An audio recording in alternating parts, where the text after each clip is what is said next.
How to fix this number cannot be used for verification on Gmail.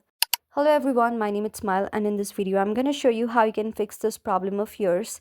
So if any day you face this problem from your number, then you can just follow the following steps here.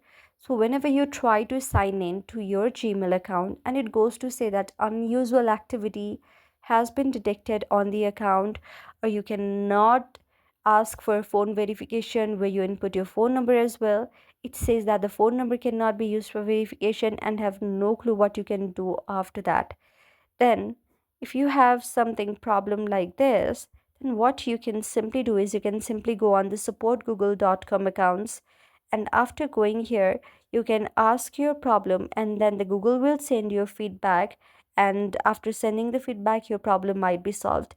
But there is a good option I would like to suggest to you, and that is you can simply change your number for that so that you won't face any other problems there as well. But if you can solve it, then you can simply go on the Google support and the Google will give you a feedback after a few hours, and then your problem might also be solved there. So that's how you can solve your problem. I hope you like the video. If you like the video, then please do hit the thumbs up and subscribe button, and also comment in the comment section below. Thank you for watching.